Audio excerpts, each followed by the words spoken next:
সুখ, দুঃখ এবং ভালোবাসার সকল প্রকার পার্ট গল্প শুনতে আমাদের চ্যানেলটি সাবস্ক্রাইব করুন এবং পাশে থাকা বেল আইকনটি ক্লিক করে অল নোটিফিকেশন অন করে দিন।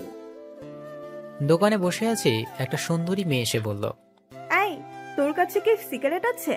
হ্যাঁ, সিগারেট তো আছেই। কি সিগারেট দিব সেটা বলেন। যেটা সবচেয়ে দামি ওই সিগারেটটা দে। আমিও কথা মতো সিগারেটটা দিলাম। সিগারেট দেওয়ার পর বলল, আগুন ধরিয়ে দিবে। আমি বললাম, আমি কেন আগুন ধরিয়ে দিব? আপনি খাবেন, আপনি আগুন ধরিয়ে নিন। তখন মেয়েটি বলল, তুই দোকানে নতুন নাকি? আগে তো একটা বয়স্ক লোক থাকতো। আমি নতুন হই আর পুরাতন তাতে আপনার কি? আর আমার সিগারেটের দাম দেন। তুই আবার আমার কাছে সিগারেটের টাকাও চাস? তুই আমাকে চিনিস? আমি হলাম মাফিয়া কুইন। আমার কথায় এলাকার সব মানুষ পরিষ্কার পানি গুলা করে খায়, আর তুই আমার কাছে টাকা চাস?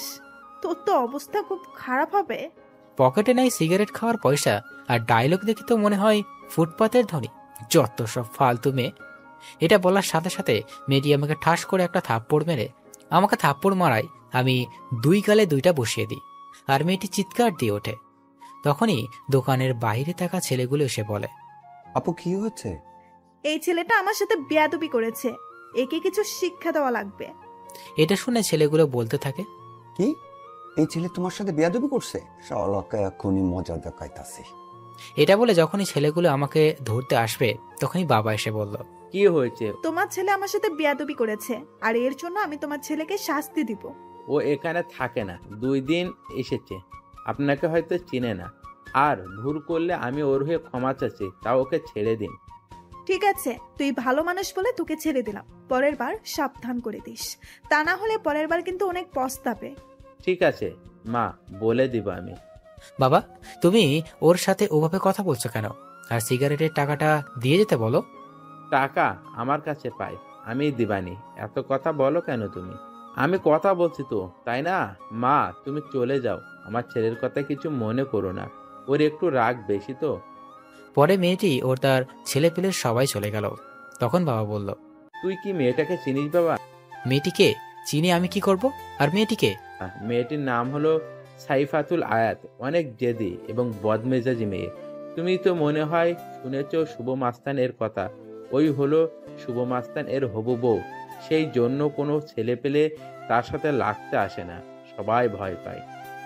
আব্বুর মুখে শুভ মাস্তানের নাম শুনে মনে মনে ভাবতে থাকলাম, মাস্তান হলাম আমি, আর আমি জানি না আমার হবু বউ। ও আচ্ছা, আমি বাবাকে জিজ্ঞেস করলাম, বাবা, শুভ মাস্তান থাকে কোথায়? তুই যেখানে থেকে লেখাপড়া করিস কুড়িগ্রামেই থাকে।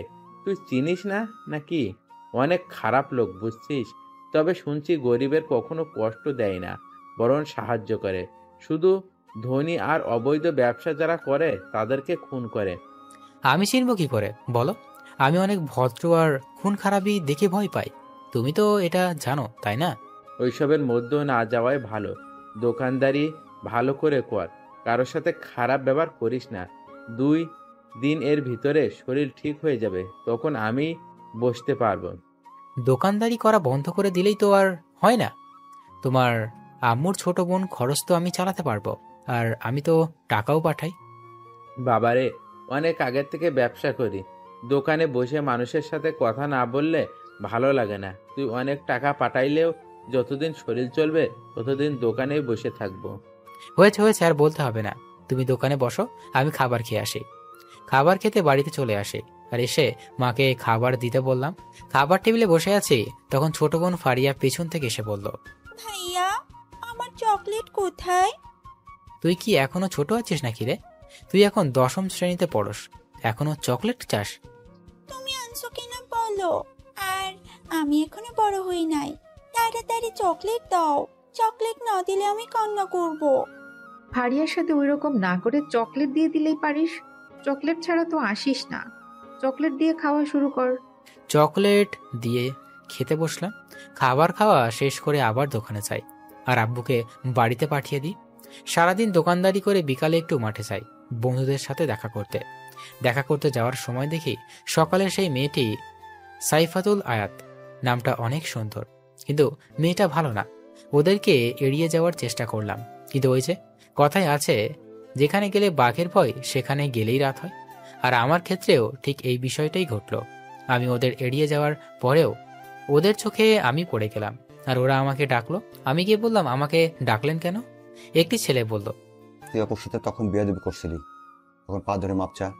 চা। এটা বলতে আমি আমার বন্ধুদের কল দিয়েছি, ওরা আসতেছে। পা ধরে মাপ চাইতে হবে কেন?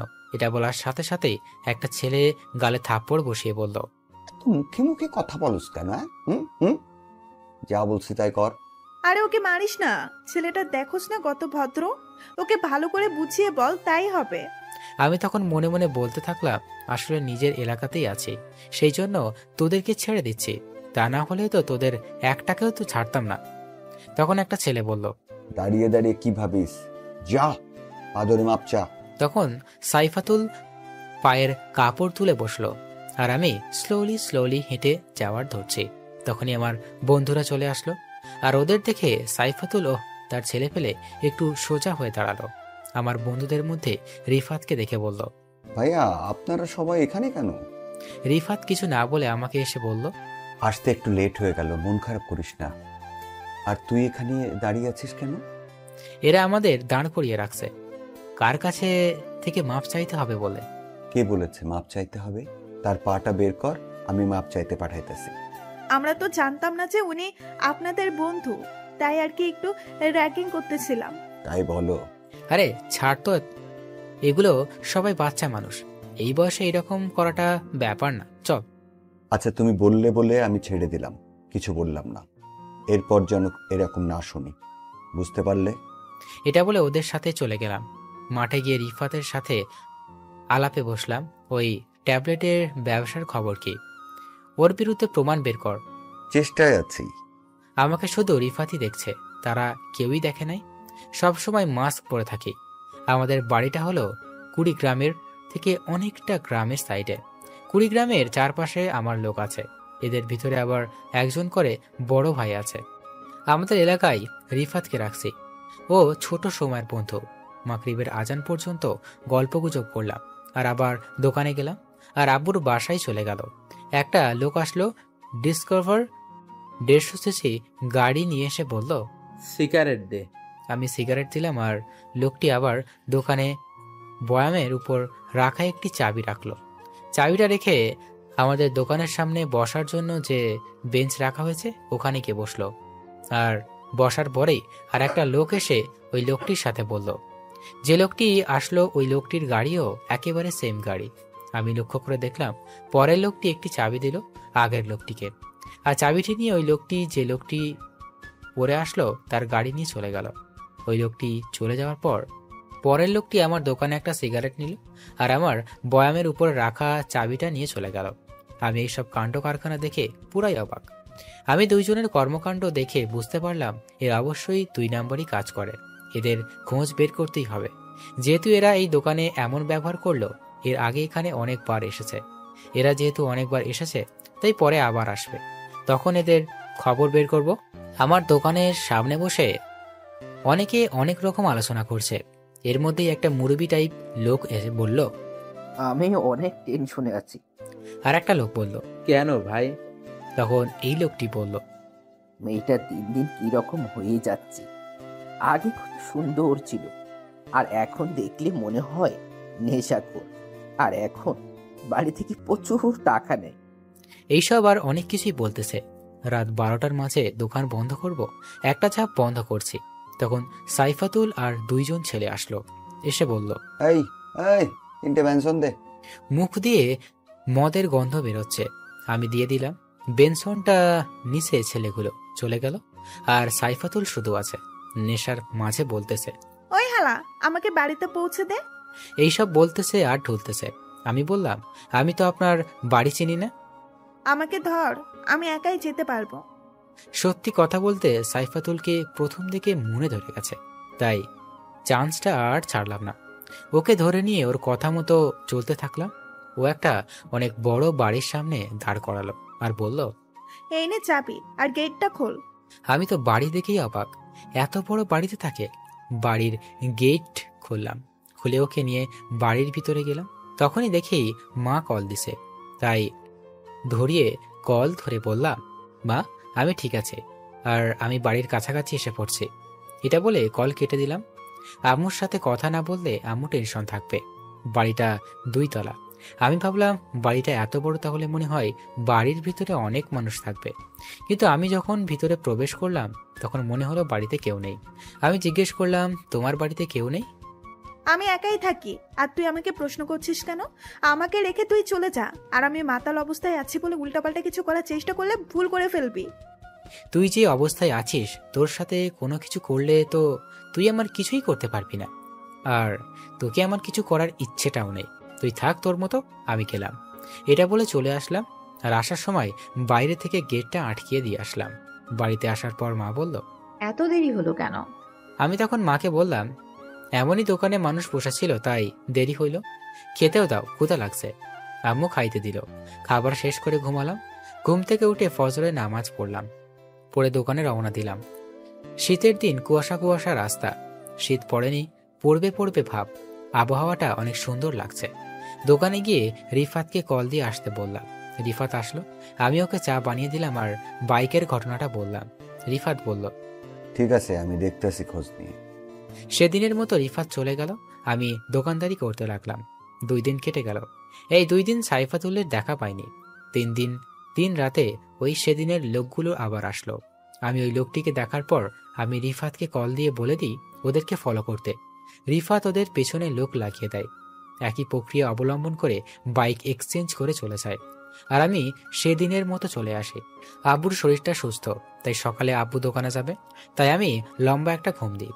সকালে ঘুম থেকে উঠে আমি আর ফারিয়া খাইতে বসছি। তখন ফারিয়া বলল, ভাইয়া আমাকে স্কুলে দিয়ে আসবি একটু? তুই কি পিচ্ছি নাকি রে, তোকে স্কুলে দিয়ে আসতে হবে? কিছু বখাটে ছেলে আমাকে ডিস্টার্ব করে, বাজে কথা বলে। ফারিয়ার কথা শুনে রাগ উঠে যায়, কিন্তু রাগ কন্ট্রোল করে বলি, ঠিক আছে আমি যাব তোর সাথে। পরে খাবার খেয়ে ফারিয়ার সাথে যাই, আর ওরা আমার সামনেই খারাপ মন্তব্য করতে থাকে। আমি ফারিয়াকে বলি, তুমি যাও, আমি কথা বলছি। আমি গিয়ে ওদেরকে বললাম, দেখো তোমরা আমার বয়সে ছোট হবে, আমি তোমাদের বড় ভাই হিসাবে কথা বলি। তোমরা মেয়েদের উত্ত্যক্ত করা ছেড়ে দাও, এসব করা ভালো না। ওদের মধ্য থেকে একটি ছেলে বলে উঠল, তুই জ্ঞান দেওয়ার কে রে? ভালোভাবে বলছি, শুধরে যাও, তা না হলে অনেক পস্তাবে। এটা বলার সাথে সাথে একটা ছেলে এসে আমার শার্টের কলার ধরে বলল, তুই পস্তাবি রে। তুই আমাদেরকে চিনিস? আমার এলাকার সবচেয়ে বড় গ্যাংয়ের সদস্য।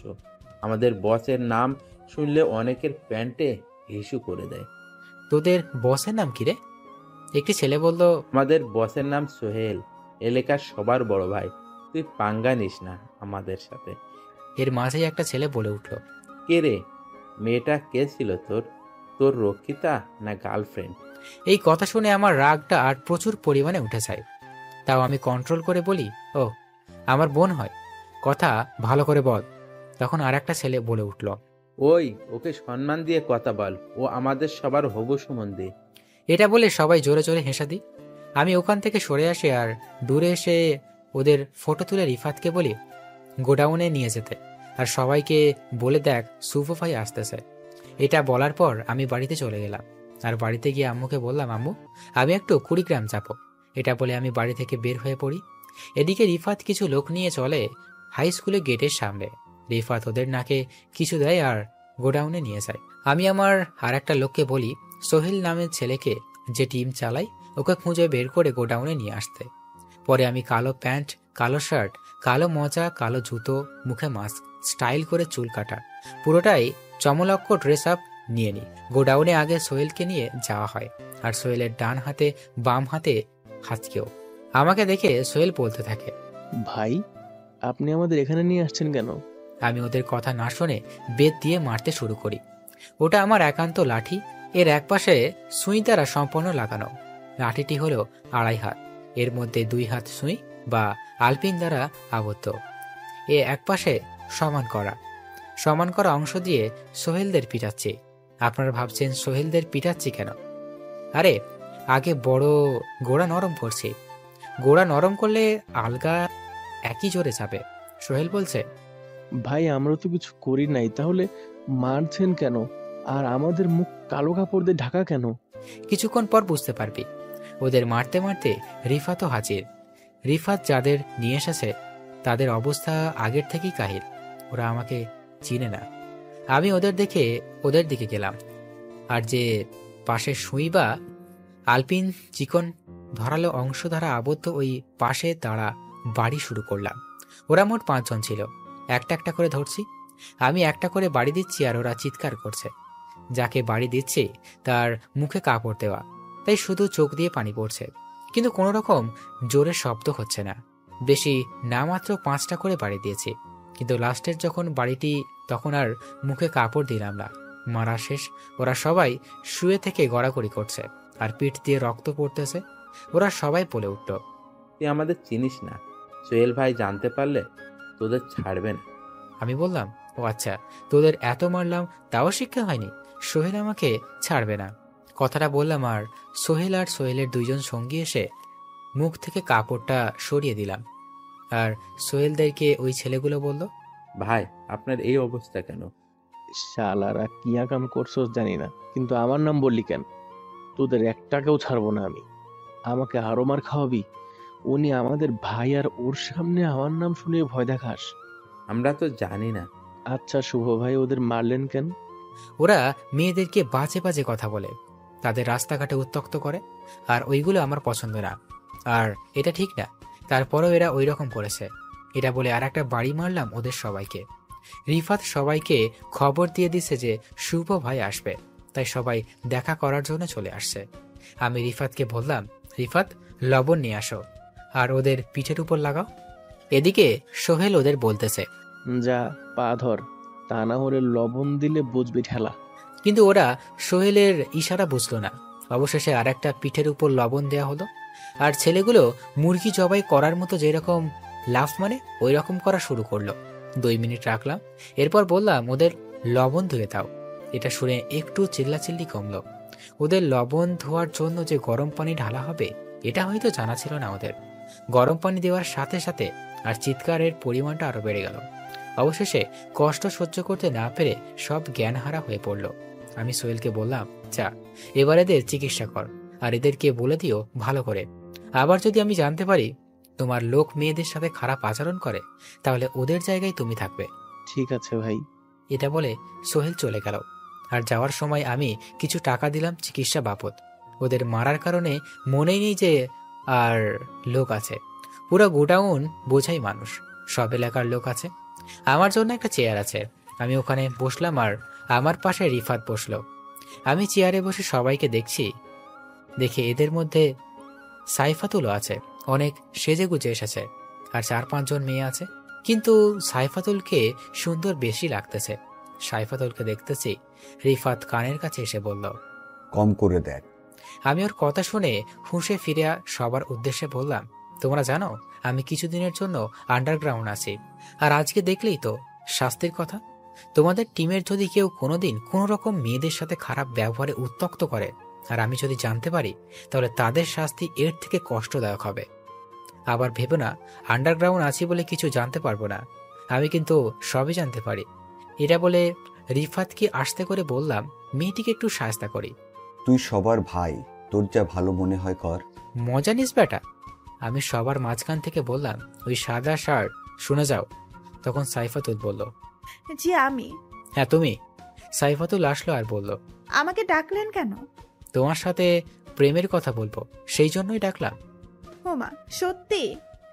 হ্যাঁ গো হ্যাঁ, আমি তোমার সম্পর্কে অনেক কিছু শুনলাম। তুমি তো অনেক খারাপের দিকে যাচ্ছ। তুমি সবার সাথে খারাপ ব্যবহার করো, দোকান থেকে খাবার নিয়ে টাকা দাও না। যার সাথে খারাপ ব্যবহার করো এইসব যদি আর শুনি, তাহলে লবণের পানিতে গোসল করাবো, বুঝতে পারলে? বুঝতে পারছি। আর একটা কথা ছিল, তোমাকে না এই ড্রেসে অনেক সুন্দর লাগছে। আমার কানের কাছে মুখ নিয়ে এসে বলল, আই লাভ ইউ। এটা বলে চলে গেল। আমি ওটাই গুরুত্ব না দিয়ে সবার উদ্দেশ্যে বললাম, তোমরা সবাই ভালো থেকো, সামনে কিন্তু অনেক বড় কিছু হতে পারে। সবাই বলল, ঠিক আছে ভাই, আর আপনার সাথে একটা করে সেলফি তুলতে চাই। তোমরা এখানে অনেক লোক, আর সেলফি তুলতে গেলে অনেক সময় লাগবে। এর মধ্য থেকে একজন বলে উঠল, ভাইয়া আপনাকে দেখতে চাই। আমি বললাম, ভাইয়া আমি একদিন আনুষ্ঠানিকভাবে সবার সামনে আসব, তখন দেখবে। এটা বলে সবার কাছ থেকে বিদায় নিলাম। আর আমি যখন বের হয়ে গাড়িতে উঠবো তখন সাইফাতুল আমার কাছে এসে বলল, তোমার নাম্বারটা দাও। কি করবে? প্রেম করব। আসলে আমি তোমাকে অনেক ভালোবাসি, তাই আর কি প্রেম করার জন্য তোমার সাথে কথা বলতে চাই এবং ভালোবাসতে চাই। ভালোবাসা আর আমাকে না দেখেই আমার মুখোশের আড়ালে যে মুখটি আছে সেটা যে বিকৃতি থাকে, তখন কি করবে? তবুও ভালোবাসবো। এখন নাম্বারটা দেন। আমি ফোন ব্যবহার করি না। তখন আমার ফোনটা বেজে উঠল। আমি পকেট থেকে আইফোনটা বের করলাম। কথা বলতে বলতে গাড়িতে উঠলাম আর রিফাত সাইফাতুলকে বলল, ভাই কথা বলবে না, তুমি এখন যাও। আর সাইফাতুল মনে মনে বলল, এত দামি একটা ফোন পালে আর বলে আমি ফোন পালি না। আমি পার্সোনাল নাম্বার নিয়েই ছাড়বো। আমি কলে কথা বললাম আর দোকানে যে লোকগুলো এসে গাড়ি এক্সচেঞ্জ করতে তাদের ব্যাপারে খোঁজ পেয়েছি। লোক দুটোর নাম জুয়েল ও লিমন। ওরা মূলত ড্রাগস সাপ্লাই দেয়, আর এই ড্রাগসগুলো সেই কলেজের ছাত্রছাত্রীদের। এটা শুনে একটা শক খেলাম। লোকটি আরো বলল, ওদের পিছনে অনেক বড় বড় লোক আছে, এখানে একটা গ্যাং কাজ করে, এই কাজের অনেক বড় বড় নেতা জড়িত আছে। পরে কলটা কেটে দিল আর ভাবতে লাগলাম ওদেরকে যেভাবেই হোক শেষ করতে হবে। তারা কলেজের ছাত্রদের টার্গেট করে, যেটা খুবই খারাপ লাগলো। মনে মনে ভাবতে থাকলাম যেভাবেই হোক ওদের শেষ করতে হবে। এদের পেছনে কার হাত বেশি খুঁজে বের করা লাগবে, তারপর আক্রমণ করতে হবে। আমি রাত 10টায় বাড়িতে যাই। আম্মু বলল, তুই যে বললি আসবি না, তাহলে এত চলে এলে যে? আমি মাকে বললাম কাজ শেষ হলো, চলে আসলাম। আচ্ছা বস, আমি তোকে খাবার দিচ্ছি। খাবার শেষ করে শুয়ে থেকে ফেসবুকিং করছি, তখন আব্বু আসলো। আব্বু এসে বলল, কি রে, কখন এলি? আরেকটু আগেই আসলাম, কিছু বলবা নাকি? কালকে ডাক্তার দেখাতে হবে। তোমার কাছে কি টাকা আছে? আমার কাছে টাকা ছিল, ওই টাকা দিয়ে দোকানে মাল কিনছি। আমার মনেই ছিল যে কালকে চেক আপ করতে হবে। আমার কাছে টাকা কিন্তু বিকাশে। কালকে কখন যাবা? অনেক ভোরে যেতে হবে। ও, আমি টাকা বের করে নিয়ে দিচ্ছি। এটা বলে টাকা বের করার জন্য দোকানের দিকে রওনা দিলাম। দোকান বেশি দূরে না, দোকান হলো সাইফাতুলদের বাড়ির সাথে। আমি গেলাম, দূর থেকে দেখতে পেলাম 2-3 জন বসে আড্ডা দিচ্ছে। আমি দোকানের কাছে দেখতে পেলাম সাইফাতুল আর 3-4 জন ছেলে বসে আছে। আমি দোকানদারকে বললাম 10,000 টাকা বের করা লাগবে, ক্যাশ আছে কি? আছে। টাকার কথা শুনে সাইফাতুল বলল, এই দেখ রে, দোকানদার লোক রাও বিকাশে হাজার হাজার টাকা রাখে। গরিব লোকদের জন্য বিকাশ আর কম টাকা রাখা যাবে না। যেখানে গরিব মানুষ টাকা রাখে, ওখানে আমাদের মতো ধনী মানুষ টাকা রাখতে পারবে না। তোরা কি বলিস? জি আপা, আমাদের ধনীদের জন্য আলাদা অ্যাপ বানাতে হবে টাকা লেনদেনের জন্য। আমি ওদের কথা শুনে রাগ না করে একটু হেসে সাইফাতুলকে বললাম, আমার কথা ছাড়ো, আমি গরিব মানুষ। আমি শুনলাম তোমাকে নাকি কে পাত্তাই দেয় না, নাম্বার চাইছিল, তোমাকে নাকি ইনডাইরেক্টলি না করে দিছে, পার্সোনাল নাম্বার দিবে না। এটা বলার সাথে সাথে সাইফাতুল মুখটা শুকিয়ে গেল আর আমার কাছে এসে বলল, তুই কিভাবে জানলি? আর ওর নাম বলিস না, তাহলে আমি শেষ। আমি আর কিভাবে জানবো? তুমি তো জানো রিফাত আমার বন্ধু। ওই এসে বলল আমাকে, মুখ থেকে কথা বের করে নিয়ে বলল, দোকানদার মামা, একে একটা গড়া করে চা দেন। আমি চা খাই না, আর আপনি যখন এত মিষ্টি করে বলছেন তাহলে খাওয়াই যায়। তারপরে চা খেলাম। আচ্ছা, তুই কি শুভ ভাইকে চিনিস? আমি চিনতে যাব কোন দুঃখে? ওসব আলতু ফালতু লোককে চেনার ইচ্ছে নেই আমার। রিফাত এসে বলল আমাকে, এই আর কি। আচ্ছা, শুভ ভাইকে আলতু ফালতু লোক বললি কেন? চা দে, তোর খাওয়া লাগবে না। এটা বলে চায়ের কাপটা সত্যি সত্যি নিয়ে নিল হাত থেকে, আর এটা দেখে পুরাই টাসকি খাওয়ার মতো অবস্থা। পরে আমি চলে গেলাম আর আব্বুকে টাকা দিয়ে ঘুমিয়ে পড়লাম। সকালে উঠে দোকানে গেলাম। বেলা 9টার দিকে ওই লোকগুলো জুয়েল ও লিমন আসলো। ওদের দেখেই আমার লোকগুলোকে কল করে রাখলাম, আজকে এদের ধরবো। ওরা চলে যাবে, কিছু দূরে যাওয়ার পর ওদেরকে ধরলাম। ওদের গুপ্ত জায়গায় নিয়ে যাওয়া হলো। আমি দোকানে বসে আছি, তখন দেখি সাইফাতুল আসলো। আমি সাইফাতুলকে বললাম, আমার সাহায্য করবেন? আপনি মাফিয়া কুইন, সাহায্যটা করেন। কি সাহায্য লাগলে বল। আপনি একটু আমার দোকানের ভিতরে এসে দোকানটা দেখেন, আমি একটু বাইরে থেকে আসতেছি। সাইফাতুল ভাব নিয়ে বলল, ঠিক আছে যা। আমিও চলে এলাম দোকান থেকে। আড়ালে এসে একজনকে কল দিয়ে বললাম আসতে। ও এসে আমাকে নিয়ে গেল। আমি গুপ্ত জায়গায় গিয়ে ওদেরকে বললাম, ওরা কি মুখ খুলল? মুখ খুললে না তো। ওদের মারার শিখাস নাই? এই দেখে আমি মারার আগেই ওরা সবকিছু বলে দিবে। আমি গিয়ে হাতে একটা সই নিলাম আর বললাম, এইসব চক্র কোন কোন জায়গা থেকে চলে বল। মরে গেলেও বলবো না। ওদেরকে অঙ্গকোষ বারবার 2 বা আলপিন দ্বারা আগত করি। জুয়েলকে আগত করার পরই লিমান বলে, এইগুলো মূলত কুড়িগ্রাম হাজি মার্কেট থেকে সাপ্লাই হয়, ওখান থেকে আমাদের দেয়, তাছাড়া আমরা কিছু জানি না। এটা বলার পর আমি কুড়িগ্রাম এক ওসির কাছে কল দিই আর ওকে আসতে বলি আমার দোকানে। এটা বলে ওখান থেকে চলে আসে। এদিকে দোকানে মেয়ে মানুষ দেখে ভিড় পড়ে গেছে। যেহেতু সাইফাতুলকে সবাই চেনে, তাই ওকে অনেক মজা নিচ্ছে। এটা বলার কারণে সাইফাতুল প্রচুর রাগ উঠেছে আমার উপর। দোকানে মানুষ আছে, কিন্তু সাইফাতুল কিছু দিতে পারছে না। আমি দোকানে যাওয়ার পর সাইফাতুলের সামনে কিছু মুরব্বী মানুষ বলল, বইকে দোকানে রাখ, এটা পছন্দ হলো না। তুমি ইয়ং একটা ছিল, আর যেন তোমার পক্ষে না দেখি। আর একজন বলল, এত ভালো ছেলের কপালে এত বাজি একটা মেয়ে জুটলো, আল্লাহর রহমত করিও ছেলেটার উপর। এইসব কথা শুনে সাইফাতুল সবার সামনে একটা কিছু বলল না, কিন্তু সাইফাতুলের চাহনি থেকে বুঝলাম ও আমাকে একলা পেলে আস্ত খেয়ে ফেলবে। সাইফাতুল চলে গেল। কিছুক্ষণ পর ওসি এসে হাজির। আমি ওখানে চা দিয়ে সব ঘটনা বললাম আর ওদের নিয়ে যেতে বললাম, আর বললাম ওগুলো যেন মিডিয়া জানতে না পারে। মিডিয়া প্রচার করলে সবাই সাবধান হয়ে যাবে। 2 জনকে গোপনভাবে নিয়ে যান। সে বলল, ঠিক আছে, তাই হবে। এটা বলে চলে গেল। আমি দোকানে এসে এদিকে মনোযোগ দিলাম। সারাদিন দোকানদারি করলাম আর ভেবে বের করলাম এদের চক্রান্তের সবাইকে ধরতে হবে। আমাকে কুড়িগ্রামে যেতে হবে। বাবাকে আজকে বলা লাগবে। রাতে দোকান বন্ধ করে বাড়ির দিকে আসব। দোকান বন্ধ করে বাড়ির দিকে রওনা দিচ্ছি। আসতেছি তখন কে যেন ধাক্কা দিয়ে ফেলে দিল। আমি উঠতে যাব তখনই আর একজন এসে আমার ধাক্কা মারল। আমি বলতে লাগলাম, কে তোমরা আর আমার সাথে এই রকম করছো কেন? তোমরা কিছু ভালো করছো না, এতে তোমাদের পস্তাতে হবে বলে দিলাম। এর মধ্য থেকে একজন বলে উঠল, তুই আমাদের চিনে কি করবি? আবার আরেকজন বলল। তখনই অন্ধকারের ভিতর আক্রমণ করলো। আমি সরে গেলাম, যার কারণে আমার কিছুই হলো না। আমাকে তারা চারদিক দিয়ে আক্রমণ করলো। আমি চেষ্টা করছি ওদেরকে তামিল নায়কদের মতো মারতে, সবাইকে মেরে উঠিয়ে দিব। তাই নায়ক সাজতে গিয়ে মার খেলাম। তারা উড়াধুরা মারল। আমার শরীরের কিছু অংশ ফেটে গেছে। আমার প্রায় জ্ঞান হারানোর মতো অবস্থা। আমার মুখ দিয়ে রক্ত পড়তেছে, নাকটা ফেটে গেছে, রক্ত পড়তেছে। তখন কে যেন এসে বলল, তখন আমাকে দোকানদার বানিয়ে মজা নিয়েছিলি, এখন বস মজা কেমন? এটা বলে একটা লাথি মারল পিঠের উপর, আর একটা লোক এসে মাথায় একটা বাড়ি মারল। এরপর আর আমার কিছু মনে নেই। পরে যখন জ্ঞান ফিরল তখন আমি হাসপাতালে নিজেকে আবিষ্কার করলাম। দেখি মা, বোন আছে। আমি চোখ ঘোরানোর পর আমি শরীরে নাড়ানোর চেষ্টা করলাম, কিন্তু পারলাম না। আস্তে আস্তে আম্মুকে ডাক দিলাম। আম্মুর চোখ দিয়ে পানি পড়তেছে। আমার ডাক শুনে আম্মু একটু শান্তি পেল। আমি কতদিন থেকে আছি এখানে?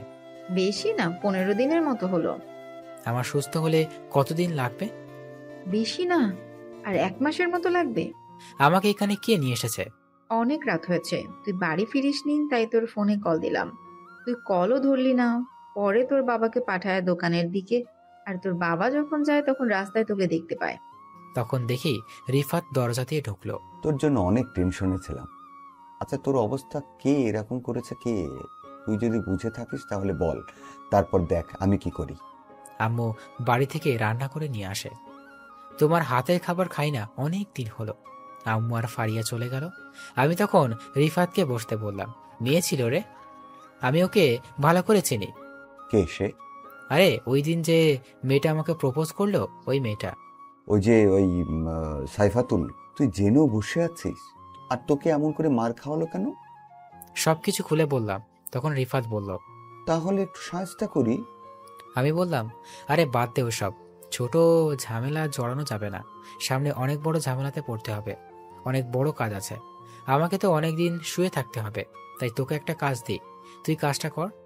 আর কাজটা করার সময় অনেক সাবধান থাকতে হবে, তা না হলে কিন্তু ঝামেলায় পড়ে যাবি। কি কাজ? অনেক কঠিন কাজ হলে করব না, তুই কর ভালো। আরে ভাই, কোনোদিন এইসব কাজ করে না, তোকেই করতে হবে। তোর উপর আমার ভরসা আছে। আচ্ছা বল, কি কাজ? তুই বাড়িতে যাবি এবং তোর মা বাবাকে বলবি 15 দিনের জন্য তুই ঘুরতে যাবি, আর 15 দিনের জন্য কাপড় এবং যা কিছু লাগে সব গুছিয়ে নিবি। এরপর সরাসরি সিএনজি নিয়ে কুড়িগ্রামে চলে যাবি। ওখানে আমার লোক থাকবে। আমার লোক তোকে একটা বাড়ি নিয়ে যাবে, আর ওখানে যাওয়ার পর আমার লোক তোকে সবকিছু ঠিকঠাক করে দিবে। কাজটা কি সেটা তো বল। তোকে 15 দিন এক এলাকায় ভিন্ন জায়গায় ভিন্ন ভিন্ন দোকানে বসে থাকতে হবে, এক এক দিন এক এক জায়গায়। আর ওখানের কথা, ওখানকার চালচলন সবকিছু রেকর্ড করতে থাকবি। একটা পাখি উড়ে গেলেও ওটা নোটিস করা লাগবে। তুই যদি কাজটি করতে পারিস আর আমি যদি ওদেরকে ধরে একটা মদক মুক্ত করতে পারি, তাহলে তোকে আমি আমার দায়িত্ব দিয়ে দিব। আর এইসব ভালো লাগে না রে? এটা শুনে রিফাত খুশি হলো। রিফাত চলে গেল। কিছুক্ষণ পর মা এসে বলল, আমি খাবার খাইলাম। 15 দিন পর আমাকে বাড়িতে নিয়ে যাওয়া হলো। এখন আমি সুস্থ হই নাই। এদিকে সব খবর কালেক্ট করা শেষ। এই মাদকদের ব্যবসার পিছনে কুড়িগ্রামের সবচেয়ে বড় ব্যবসায়ী রহিম সাহেব আছে। আর এগুলো সাপ্লাই ভুরুঙ্গামারি থানা থেকে জোবায়ের সাহেব, উনিও একজন ব্যবসায়ী। এইসব খবর পেলাম। এখন আমি তাদের মাঝে গেলে আক্রমণ করা হবে। প্রথমে ধরা হবে ভ্রুঙ্গমারির জোবায়ের সাহেবকে। আমার শরীর প্রায় সুস্থ। আমি আম্মুকে বললাম, আম্মু আমি কুড়িগ্রাম চলে যাচ্ছি, আর আমার আসতে দেরি হবে। এর মধ্যে যদি বাবা অসুস্থ হয় তাহলে আমাকে কল করবা। আমি আমার বন্ধুদের পাঠিয়ে দিব, কুড়িগ্রাম চলে যাবা। আচ্ছা বাবা। আর আমরা চেয়েছিলাম তোর জন্য মেয়ে দেখতে, তোর জন্য পাত্র ঠিক করতে। আচ্ছা, দেখতে থাকো। তোমাদের পছন্দ আমারই পছন্দ। কিন্তু আম্মু, ছোট থেকে তুমি আমার বাবা আমাকে বড় করেছো। তোমরা আমাকে ভালো জিনিস এনে দিয়েছো।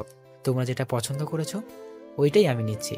আর আমার থেকে আমার পছন্দ কি কি রকম হবে এটা ভালো জানো। আমার আর সময় নেই, আমি ফ্রেশ হতে বের হব। তুমি খাবার রেডি করো। ফ্রেশ হয়ে খাবার খেয়ে বের হলাম। তখনই ফারিয়া এসে বলল, ভাইয়া আসবে কবে? আমি বললাম দেরি হবে। আর ওকে 100 টাকা দিলাম। আর আম্মুর কাছ থেকে বিদায় নেওয়ার সময় আম্মুকে দিলাম 1000। আম্মু নিতে চাইল না, তবুও দিলাম। সিএনজি নিলাম। আমি ওঠার সাথে সাথে দেখি সাইফাতুলও উঠল। আমি দেখেও না দেখার ভান করলাম। কুড়িগ্রাম আমি যাব এটা প্রচার হয়ে গেছে, তাই আমার সব ছেলে পেলে আমাদের একটা নির্দিষ্ট হলো রুম আছে, ওইখানে এসেছে। আমি মনে মনে আইডিয়া করলাম সাইফাতুলও মনে হয় ওইখানেই যাইতেছে। আমাকে দেখে সাইফাতুল বলল, কিরে দোকানদার, তুই তাহলে এখনো বেঁচে আছিস? তোকে মেরে ফেলতে চেয়েছিলাম, কিন্তু কিভাবে ছেড়ে দিলাম? তোকে মারার পরিকল্পনা করেছিলাম ওই দিন, যেদিন তোর জন্য রিফাত ভাই আমাকে বকে, সেই দিনই। কিন্তু পরে যা করলি তার জন্য রাগ আর বেশি উঠেছিল, তাই আর কি হালকা পাতলা কিছু দিলাম। আর আমার চোখের দিকে চোখ তুলেও তাকাবি না। আর আমি এখন যেখানে যাচ্ছি ওইখানে আমার অনেক ছেলে যারা আমাকে কুইন বলে ডাকে, কারণ আমি যে শুভর হবু বউ, বলতে পারিস গার্লফ্রেন্ড। কি রে, তুই কি মার খাওয়ার পর বোবা হয়ে গেলি নাকি? আমি এত কথা বলছি আর তুই কিছুই বলছিস না। আমি তোমাকে একটা কথা বলি, তুমি শিক্ষিত মেয়ে, আমি সংক্ষিপ্তভাবে বললে বুঝতে পারবে। একটা প্রবাদ আছে, খালি কলসি বাজে বেশি, তুমি হলে সেই কলসির মতো। আর দ্বিতীয় কথা, এইরকম ছেলেদের মতো চললে তোমাকে কেউ পছন্দ করবে না। এইসব বলার পর সাইফাতুল আমার দিকে রাগের দৃষ্টিতে তাকালো। কিছু বলবে, তখনই গন্তব্যস্থানে সিএনজি থেমে আর আমি চলে যাই। এদিকে সাইফাতুল আমার দিকে রাগের দৃষ্টিতে তাকিয়ে থাকে। আমি তাড়াতাড়ি আমার বাসায় যাই। ওখানে রিফাত আগে থেকেই আছে। আমি পৌঁছানোর পর আমি রেডি হয়ে চলে যাই হলরুমে। গিয়ে দেখি সবাই বসে আছে। আমি লক্ষ্য করলাম সাইফাতুল আছে। আমি সবাইকে উদ্দেশ্য করে বলতে থাকলাম, আমি কিছুদিনের জন্য ভ্রুঙ্গামারি যাব, ওইখানে আমার কাজ আছে। আর আমি যতদিন ছিলাম না তবুও সবার খবর জেনেছি। তোমরা এতদিন ভালো ছিলে, এরপরেও যেন ভালো থাকো। তবে আমাদের মেয়ের থেকে ছেলেরা অনেক সুন্দর। আর গ্রুপের মেয়ে আছে 60 জন। এদের মধ্যে একটা মেয়ের ব্যাপারে আমি শুনেছি যে কিনা অনেক খারাপ একটি মেয়ে, যে কিনা বিনা কারণে একটি ছেলেকে মেরেছে। তোমরা কি এমন করেছো আমি জানি। তুমি নিজের ইচ্ছায় বেরিয়ে আসো। আমি নাম ধরে ডাকলে কিন্তু শাস্তির পরিমাণ বেড়ে যাবে বলে দিলাম। তখনই দেখি সাইফাতুল আস্তে আস্তে বেরিয়ে আসছে। মাথা নিচু করে আসলো আমার সামনে। আমি সাইফাতুলকে বললাম, তুমি হয়তো আমাকে চিনো না, আমি সব খবর রাখি। তুমি বলো নাকি আমার হবু বয়ফ্রেন্ড, সরি তুমি বলো তোমার হবু গার্লফ্রেন্ড। না মানে আমি। এটা বলার সাথে সাথে আমি ঠাস করে একটা চড় মেরে বললাম, তোমার সাহস তো কম না, তুমি আমার সম্পর্কে উল্টাপাল্টা কথা বলো। আসলে হয়েছে কি, আমি মেয়েদের গায়ে হাত তুলি না। এটা বলে আর একটা বসিয়ে দিলাম। সুন্দর চেহারা, থাপ্পড় তো জোরেই মেরেছি, 5টা আঙুল দেখা যাচ্ছে। আর লাল টকটকে হয়ে গেছে। সাইফাতুলের চোখে পানি। তখনই সাইফাতুল কান্না করতে করতে বলতে শুরু করলো, আমি কি ভুল করেছি? হ্যাঁ, আমি তোমাকে না দেখে ভালোবেসেছি, আমি তোমাকে অনেক ভালোবাসি। আর ছেলেটা কে হয় তোমার? হ্যাঁ, ও আমার সাথে বেয়াদবি করেছে, তাই ওই রকম করেছি। আর আমাকে মেরে ফেললো, মরার আগ পর্যন্ত বললো আমি তোমার হবু বউ। আমাকে ইমোশনালি কথা বলে লাভ নেই। এটা বলে কানের কাছে মুখ নিয়ে বললাম, তুমি যদি আমাকে সত্যিই ভালোবাসো তাহলে আমার দর থেকে নাম কেটে দিবে আর সরাসরি বাড়িতে গিয়ে সুন্দর করে থাকবে, কোনো ছেলের সাথে মিশবে না আর কারোর সাথে খারাপ ব্যবহার করবে না। আর এখন থেকে শাড়ি পরবে আর সব রকমের রান্না শিখবে। যদি করতে পারো তাহলে আমি তোমাকে বিয়ে করব। ঠিক আছে। এটা বলে চলে গেল। আর আমি বললাম, আমি আজকে ভ্রুঙ্গামানি চাইতেছি, দোয়া করো যেন কাজটা সম্পূর্ণ করতে পারি। পরে সবাই চলে গেল। আমি বাড়িতে গিয়ে ফ্রেশ হয়ে বাজারে আসছি, তখনই আবার সাইফাতুলের সাথে দেখা। আমাকে দেখে সাইফাতুল এসে বলল, শালা, তোর জন্য আমি থাপ্পড় খেয়েছি, আজকে শেষ সব ফাজলামি, তাই তোকে উচিত শিক্ষা দিব। এটা বলে জোরে জোরে চিল্লাচিল্লি শুরু করলো আর বলতে লাগলো, মেয়েদের সাথে এরকম করে রাস্তাঘাটে অসভ্যতামি করা। দুইজন লোক এলো। তখন একটা কনস্টেবল এলো আর আমাকে এসে বলল, মেয়েদের টিস করিস, চল থানায় চল, তোকে মজা দেখাচ্ছি। স্যার আমি ওই রকম কিছু করিনি, বিশ্বাস করেন। চল। এক প্রকার ধাক্কা ধাক্কাই নিয়ে গেল, সাথে সাইফাতুল কেউ নিয়ে গেল। সাইফাতুল মিষ্টি মিষ্টি হাসতেছে। থানায় যাওয়ার পর ওসির কাছে নিয়ে গেল। ওসি আমাকে চেনে, ওনার সাথে আমার ভালো সম্পর্ক। ভালো সম্পর্ক হওয়ার কারণ হলো একদিন ওনাকে অনেক পিটিয়েছিলাম, তাও আবার থানার ভিতরে গিয়ে। আর পেটানোর পর অনেক গরম ধরেছিল, তখন মাস্ক খুলি মুখ ধুই, তখনই ওসি দেখেছিল মুখ। ওসিকে মারার কারণ হলো একজন শিশু পায়ের উপর দিয়ে গাড়ি চালিয়ে দিয়েছিল, আর টাকা দিয়ে যে সাহায্য করবে তা না করে আর ছেলেটার বাবা মাকে শাসিয়ে এসেছিল। এইসব যেন কেউ না জানে। পরে কথাটা আমার কানে আসে আর আমি সেই চিকিৎসার করার টাকাটা দিই। এরপর সরাসরি থানায় ঢুকি আর পিটাই। ছেলেটার পায়ের অপারেশনের খরচের 3 গুণ টাকা নিই। এরপর থেকে আমাকে রেসপেক্ট দিয়ে কথা বলে আর দেখা হলে কৌশল বিনিময় করে। ওসির সামনে নিয়ে গিয়ে বলল, স্যার, এই ছেলেটা এই মেয়েটাকে ডিস্টার্ব করে, তাকে খারাপ কথা বলেছে। ওসি আমাকে দেখে ভাই বলবে, তখনই আমি ইশারা দিয়ে না করি। তখন ওসি এসে বলে, কি এত বড় সাহস? এর শাস্তি অনেক কঠিন হবে। এই মেয়ে, তুমি যাও এখন। আর আমি জানি তুমি মিথ্যা বলেছো ছেলেটার সম্পর্কে। তুমি কথা বললে তোমাকে ভিতরে পুরে দেব। আমি ওকে শাস্তি দিচ্ছি। এটা শুনে সাইফাতুল চলে গেল আর ওসি বলল, ভাই বসেন, চা খাবেন না কফি খাবেন? আচ্ছা 1 কাপ কফি নিয়ে আসো, কফি খাই আর আলাপ করি। দাঁড়িয়ে থেকে কি দেখতেছো? যাও, ভাইয়ের জন্য কফি নিয়ে এসো। কনস্টেবলটা গেল, কিন্তু মুখে বিরক্তিকর ছাপ, আর বলতে বলতে গেল, শালা মেয়েদের সাথে খারাপ ব্যবহার করেছে, ওকে ধোলাই দিবে তা থুয়ে জামাই আদর করতেছে। আমি ভ্রুঙ্গামানি যাইতেছি মদক ব্যবসায়ীকে ধরতে। হদ এখানে পুলিশের ঝামেলা হলে তোমাকে কল দিব, ডিআইজিকে নিয়ে চলে যাবে, ওখানে গ্যাঞ্জাম হতে পারে। তখনই কফি নিয়ে আসলো, আমি হাতে নিলাম। ওসি দাঁড়িয়ে আছে, আমি বললাম বসো। তখন ওসি বসলো। না, আমি দাঁড়িয়ে ঠিক আছে। আপনার সামনে বসে থাকা কেমন যেন দেখা যায়। ঠিক আছে, তাহলে কল দিয়ে চলো যাও, যাতে তোমারই লাভ হবে। শিক্ষিত লোক, বুঝতে পারছো। তাহলে আমি চলি, আজকের পর দেখা হবে ভ্রঙ্গামানিতে। পরে চলে আসলাম ওখান থেকে। চলে আসার পর কনস্টেবল ওসিকে বলতেছে, স্যার ওকে ওরকম করলেন কেন? মেয়েদের টিচ করেছে। ওই, আপনি পিটাবেন না তারে? তুমি নতুন তো, যাকে নিয়ে এসেছিলে, ও যদি বলে আমি নারী চাই, তাহলে ওর বাসার সামনে লাইন ধরে যাবে। ওর সাথে একটু কথা বলার জন্য অনেক মেয়ে অপেক্ষা করে। ওই ছেলে কিভাবে এই মেয়েকে টিচ করবে বলো? ছেলেটাকে? তুমি তো শুভ ভাই এর নাম শুনেছো। স্যার শুনেছি। সে তো অনেক ভালো, ভালোদের জন্য, আর খারাপ মানুষ খারাপদের জন্য। ওনার সাথে বলে বড় বড় লোকের উঠা বসাও আছে। শুভ ভাইকে বলে কেউ দেখে নাই। ছেলেটা কি শুভর লোক নাকি? আরে গাধা, ওই হলো শুভ ভাই। তুই আগুন নিয়ে খেলতে চাইছিলি রে। আপনি ওকে দেখলেন কি করে? একদিন এই থানার ভিতরে এসে আমাকে পিটাতে পিটাতে ঘেমে গিয়েছিল। তখন আমার সামনে মুখোশ খুলে মুখ ধুয়েছিল, আর ওভাবে দেখি। আপনাকে মারলো, কেউ কিছু বললো না? কে কি বলবে? এমপিও তো শুভ এর সাপোর্টের জন্য হয়েছে। আমার উপরে সবাই ছিল, এমপি ছিল, পিউন অফিসার ছিল, ডিআইজি ছিল, আর যে অফিসার আছে বড় বড় সবাই ছিল। সবার সামনে পিটিয়েছে, এখনো মাঝে মাঝে ব্যথা করে। কোনো অফিসার কিছু বললেই বাইরে শুভের ছেলেপিলে ছিল, ওরা এসে তাকে নিয়ে যেত পিটানোর জন্য। পুরো থানার এরিয়াতে তার ভরপুর ছিল, আর আমাকে ওদের মাঝখানে নিয়ে ধোলাই করে। শোনো, এরপর থেকে হলে খারাপ ব্যবহার করো না, যেন ভালো ব্যবহার করবে, তা না হলে কিন্তু। স্যার দোয়া করেন আর যেন আমার সাথে দেখাই নাই হয়। আপনাকে মেরেছিল আর আমি আরো লেভেলে নাই। এদিকে আমি রওনা দিচ্ছি, আর যাওয়ার সময় এমপি কে কল দিয়ে দিলাম, দিয়ে বললাম এমপি সাহেবকে মাদক ব্যবসায়ীদের সাথে দেখা করতে যাচ্ছে, আপনার নাম যেন না বের হয়, বুঝতে পারছেন? বাবা, তোমার যা ইচ্ছা করো, আমি ভালো, বুঝেছ? এসব কাজের ভিতর আমি নাই। ভ্রুঙ্গামারি আসলাম। আসার পর আমাদের লোক ছিল, ওরা সবকিছু ঠিক করে রাখছে। আবার মাস্ক পরা সবার সাথে কথা বললাম, আবার খোঁজ লাগলাম কোনো দোকানে এরকম ব্যবসা হয় কিনা। সবাইকে বের করার জন্য এক মাস্ক লাগলো। 30 জনের মতো ধরছে, ওদের উপরে সবার নাম বলছে।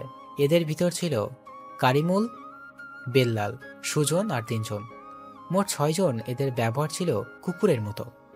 এদের একজনকে ধরে নিয়ে যাওয়ার বসের নাম জানতে চাইলাম, কিন্তু বলল না, বড় বড় কথা বলল। আমার রাগ উঠে গেল, আমি ওকে মেরে লাশ টাঙিয়ে দিলাম ভ্রুঙ্গামারি বাজারে। সবাই বলাবলি করতেছে, কি করলো এরকম? পুলিশও খুঁজতেছে, কারণ ভ্রুঙ্গামারিতে পাওয়ারই লোক ছিল। এদের 6 জনের বিরুদ্ধে গোপনভাবে শুনেছি এরা নাকি নারী পাচারও করে। একজনকে মারার পর বাকি 5 জনকে ধরলাম। ওরা পালানোর চেষ্টা করছিল, কিন্তু অল্পের জন্য পারেনি। ওদেরকে বললাম, এইসব মাল 20 গ্রাম কাকে দিস? 5 জনকে 5 রুমে দেখা হয়েছে, কেউ বলতেছে না। পরে আমি একটা একটা মারা শুরু করলাম। 4 জনকে মেরে ফেলেছি। 4টা লাশ একজনের সামনে রেখে জিজ্ঞেস করলাম, বল কাকে সাপ্লাই করিস? এ লাশ দেখে ভয় পেয়ে গেছে। 20 গ্রাম এর ব্যবসায়ী হিমেল ও হেলালকে সাপ্লাই দেয়। এখন বল, নারী পাচার যে করিস এগুলো কি ওরা 2 জন নাই? হ্যাঁ, আমাকে ছেড়ে দাও।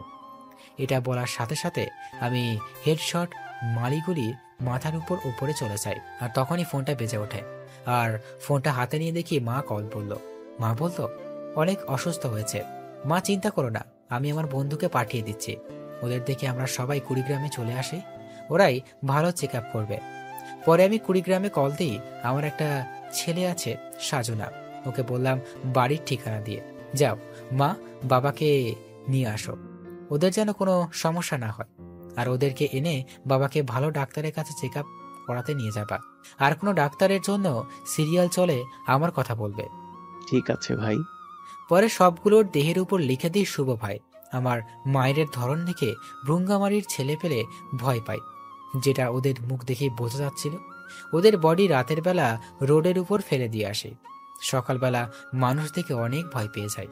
আর থানার ওসি পাগলের মতো আমাকে খুঁজতেছে। আজকে সন্ধ্যায় গাড়ি আসবে। তারপর 20 গ্রাম কল দিয়ে বললাম ভ্রুঙ্গামারি থানার ওসিকে কেসটা বন্ধ করে দিতে বল। এদিকে বাবাকে সবচেয়ে বড় ডাক্তার ওখানে নিয়ে গেছে। যেহেতু বড় ডাক্তার সেহেতু ভিড় তো আছেই, আর তো সিরিয়াল নাম্বারই নাই। আর এমন সময় গেছে ডাক্তার এখন রোগী দেখা বন্ধ করে দিয়েছে। এমন সময় সাজু গিয়ে বলল পিয়নকে, কিন্তু পিয়ন কিছু করতে পারবে না। পরে বলল ডাক্তারের সাথে দেখা করলো, ডাক্তার রোগী দেখবে না। তখন সাজু বলল, স্যার আপনি তো মনে হয় এখানেই থাকেন, আর শুভ ভাইয়ের নাম তো শুনছেনই। শুভ ভাই? চিনি। কেন? ওনার বাবা স্যার যদি না দেখেন তাহলে আমি আরেকটু বানিয়ে বলবো, তখন মনে হয় আপনার জীবনে আর কোনোদিন রোগী দেখতে পারবেন না। পরে ডাক্তার রোগী দেখে, আর সাজু বাইরে এসে মেডিসিন নিতে গেল। সাজুকেও সবাই চেনে, তাই দোকানদার সাজুকে দেখে বলল, আপনার বাবা নাকি? না, শুভ ভাইয়ের আব্বা। ও, শুভ এর আব্বা। এই নেন ঔষধ, টাকা লাগবে না। শুভ ভাই বাবাকে ঔষধে দিতে পেরেছি, এটাই অনেক সৌভাগ্য। শুভ আমার জন্য অনেক করেছে, তার জন্য কিছুই করতে পারিনি। তাই বলে 10,000 টাকা নিবেন না, শুভ ভাই শুনলে তো রাগ করবে। কিছু হবে না, তুমি আঙ্কেলকে নিয়ে যাও, সময় করে আমাদের বাসায় একদিন নিয়ে যেও। আব্বু এসব দেখে আর অবাক হচ্ছে। পরে ওরা চলে আসে বাসায়। আর ফার্মেসিটা রাজনৈতিক নেতা ওখান থেকে তুলে দিতে চেয়েছিল। পরে আমার কাছে এসে তখন আমি ওকে কাজ করে দিই। এরপর আর কেউ ফার্মেসি তুলে দেওয়ার সাহস করেনি। সন্ধ্যায় রওনা দিলাম বাড়ির দিকে। ব্রঙ্গামারির ছেলেপেলেদের কাছ থেকে কুড়িগ্রাম এসে বাড়িতে গেলাম। গিয়ে দেখি সবাই সবার সাথে গল্প করতেছে। আমাকে দেখে মা বাবা ভারিয়া খুশি হয়ে গেল। আমি ওদের সাথে কথা বলে ফ্রেশ হতে গেলাম। ফ্রেশ হয়ে এসে খাবার খেলাম। খাবার খেয়ে ঘরেতে গেলাম আর শুয়ে থেকে ভাবতে থাকলাম এদেরকে কিভাবে মারবো। এদেরকে মারলে তো অনেক ঝামেলা হবে। পরের দিন হিমেল ও হেলালের সাথে দেখা করতে গেলাম। আমি যাওয়ার পর আমার সাথে মোটামুটি ভালো ব্যবহার করলো, কিন্তু তাদের মনে মনে শুধু আমাকে মারার চিন্তা ভাবনা। আমি চলে আসার সময় বলে আসলাম, ভালোভাবে থেকো, আবার দেখা হবে, তোমরা বাঁচবে, তাও না হলে আমি বাঁচবো। এটা বলে চলে আসলাম। গাড়িতে বসে আছি, তখন একটা অচেনা নাম্বার থেকে কল আসলো। আমি কলটা রিসিভ করতেই মিষ্টি একটা কণ্ঠ ভেসে আসলো। আমি কলটা রিসিভ করলাম। করার পর দেখি ফোনের ওই পাশ থেকে মিষ্টি একটা কণ্ঠ ভেসে আসতেছে। কণ্ঠটা শুনেই বুঝতে পারলাম এটা সাইফাতুল। আমি তোমার কথা মতো ঠিক হয়ে গেছি, তুমি আমার বাসায় আসো। আমি আপনাকে চিনতে পারলাম না, আর বাড়িতে যেতে বলছেন কেন? আর আমি সাইফাতুল, তোমার হবু বউ। ও আচ্ছা, চিনতে পেরেছি। আচ্ছা, তোমার বাড়িতে যেতে বলছো? আসুন, আমি তোমাকে আমার পরিবর্তন দেখাবো। আর আমি রান্না করতে শিখে গেছি, আমার হাতের রান্না খাওয়াবো তোমাকে। ঠিক আছে, এখনই যাচ্ছি। আমরা 5 জন আছি, 5 জনের রান্না করো। আমার সাথে রিফাতও আছে। পরে রওনা দিলাম। সাইফাতুলদের বাড়িতে গেলাম। সাইফাতুলকে কল দিলাম। দেওয়ার সাথে সাথে সাইফাতুল গেট খুলে দিল।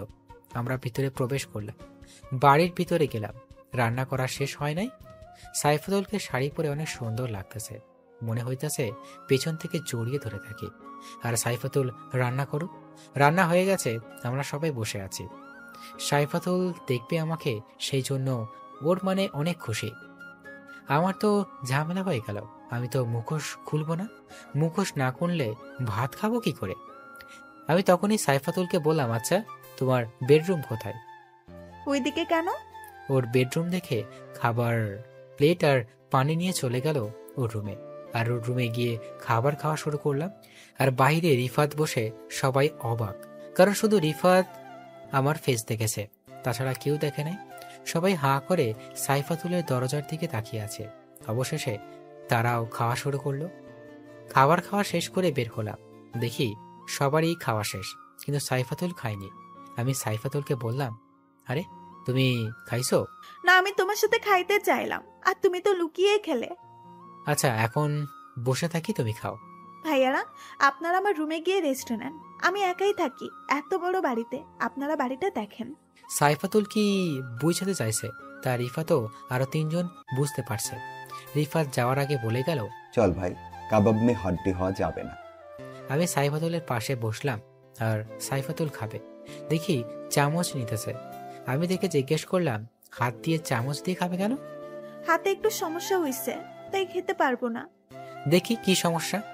সাইফাতুলের অবস্থা খুব খারাপ, হাত গরম পানিতে পুড়ে গেছে। আমি দেখে বললাম, এইরকম কবে হয়েছে? আজকে হয়েছে, তুমি যখন বললে আসবে তখন তাড়াহুড়া করে রান্না করতে গিয়ে এরকম হয়েছে, তাই চামচ দিয়ে খেতে হবে। আচ্ছা ঠিক আছে, তোমার কষ্ট করে খেতে হবে না, দেখি আমি খাওয়িয়ে দিচ্ছি। সত্যি আমাকে খাওয়িয়ে দিবে? তারপর খাওয়াইয়ে দিলাম। খাইয়ে দেওয়ার সময় অনেক রকম ফিলিংস হচ্ছিল, যেটা হয়তো লিখে প্রকাশ করতে হবে। সাইফাতুলকে খাওয়ানোর সময় অনুভূতিটা ছিল আমার জীবনের সবচেয়ে রোমান্টিক মুহূর্ত। খাওয়ার সময় শেষে এখন বিদায়ের পালা। আমি চলে আসব, তখন মনে পড়লো হাতের কথা। আমি সাইফাতুলকে বললাম, আচ্ছা তুমি বাসায় একাই থাকো, তাহলে রান্না বান্না কি করে খাওয়াবে? চলো আমার সাথে, আমার এক ফ্রেন্ড আছে, ওর বাসায় ওর মা বাবা বোন থাকে, ওদের সাথে থাকবে। সাইফাতুল আর কোনো কথা না বলে বের হয়ে এলো। খয়েরি রঙের শাড়ি পরেছে, ওই শাড়িতে ওকে খয়েরি পরীর মতো লাগছিল। সাইফাতুল গাড়িতে বসলো। আচ্ছা, তোমার বন্ধুর মা বাবা থাকে, তোমার বন্ধু থাকে না? আরে বলো না, বন্ধুটা সহজ সরল ছেলে। সেদিন মিটিংয়ের সময় কোনো ফালতু মেয়ে বলে মিথ্যা বলে পুলিশের কাছে দিয়েছে, আর আমার কাছে খবর আস্তে আস্তে শুনলাম কোর্টে চালান দিয়ে দিয়েছে। পরে কমিয়ে দিয়ে 2 মাসের জেল হয়েছে। ওহ, আসুক, তারপর মেয়েকে খুঁজে বের করে এমন কষ্ট দিব যেটা কখনো ভুলতে পারবে না। আর একটা কথা, ওর বাবা মায়ের সাথে এই রকম কিছু আলাপ করবে না। ওর বাবা মা জানে ওদের ছেলে কাজের জন্য ঢাকা গেছে। আচ্ছা, আর মেয়েটাকে পেলে আমাকে বলবে, আমিও একটু পিটাবো। আপনারা ভাবছেন সাইফাতুল আমাকে মারলো, মিথ্যা বলে জেলে দিল, তাও কোনো রকম শাস্তি দিল না। আরে ভাই, হাতে ক্ষমতা থাকলে এইরকম করবেই। প্রথম যখন ক্ষমতাতে আসি তখন আমিও করেছি, তাই কিছু মনে করি না এইসব। সাইফাতুলকে বাড়িতে নিয়ে গেলাম। আমি বাড়িতে না গিয়ে রিফাতকে পাঠালাম, আর আম্মু আব্বুকে বলবেই মেয়েটাকে শুভর পছন্দ। রিফাত ওকে নিয়ে চলে গেল। সাইফাতুল তো বাবা মাকে দেখে অবাক, কারণ এদের ছেলে তো জেলে পাঠিয়েছে। আম্মু সাইফাতুলকে দেখে বলতো, আরে তোমার বাড়ি তো আমার এলাকায়, তাই না? জি আন্টি। আসো, এটা তোমার ঘর, ফ্রেশ হও। রিফাত সাইফাতুলকে রেখে এসে আব্বু আম্মুকে বলল, শুভ ওই মেয়েটাকে পছন্দ করে, আর মেয়েটা একটু ওখানে সমস্যা হয়েছে, তাই এখানে থাকবে। মেয়েটা বখাটে ছিল, ব্যাপার না, দেখতে তো অনেক সুন্দর, বাকিটুকু সামলিয়ে নেবে শুভ। শুভর যে রাগ, একদিনে মেয়েটিকে ঠিক করে ফেলবে। তা তুমি কি বলো? তোমার ছেলে বড় হয়েছে, তার যা ভালো লাগে তাই করতে দাও, আর কি বলবো।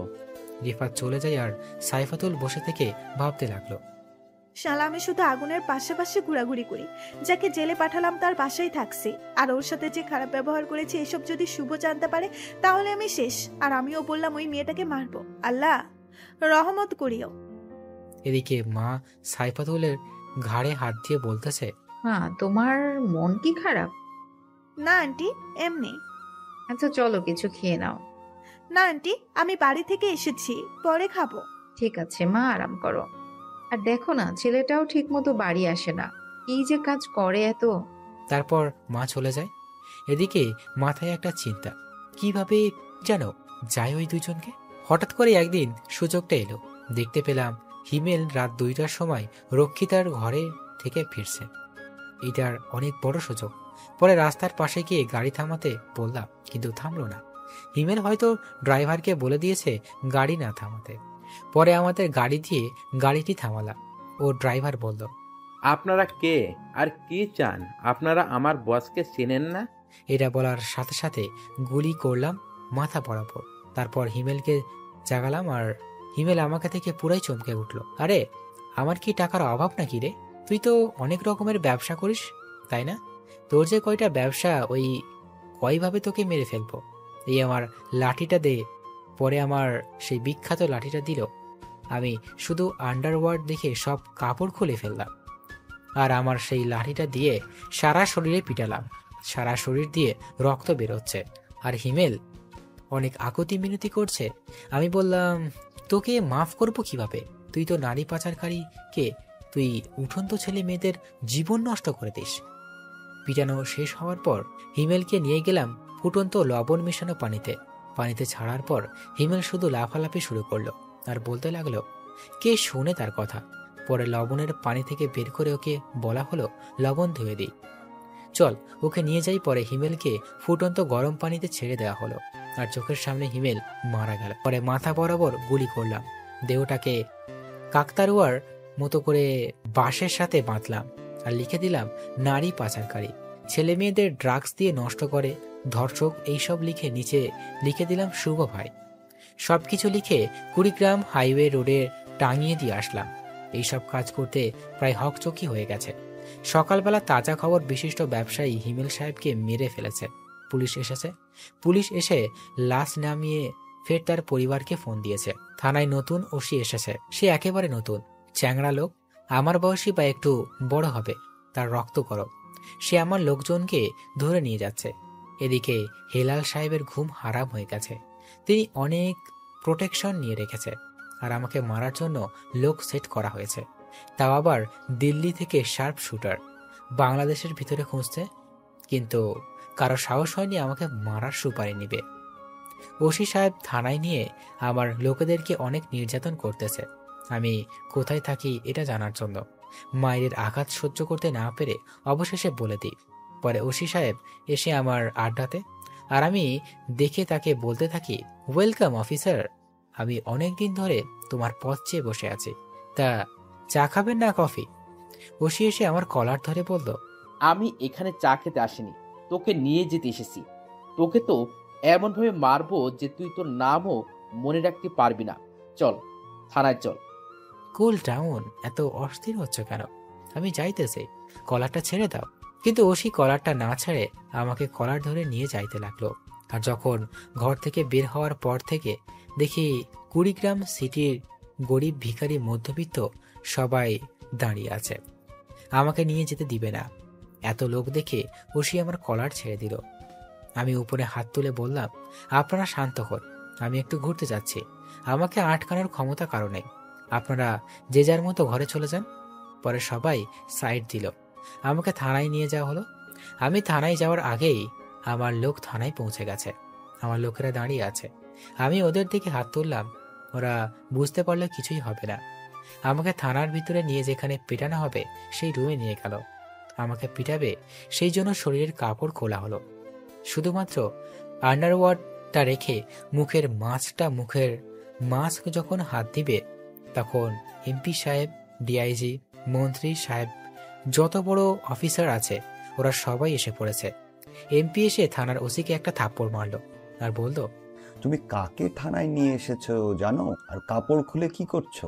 শুভ ভাই, কাপড়গুলো পরে ফেলো।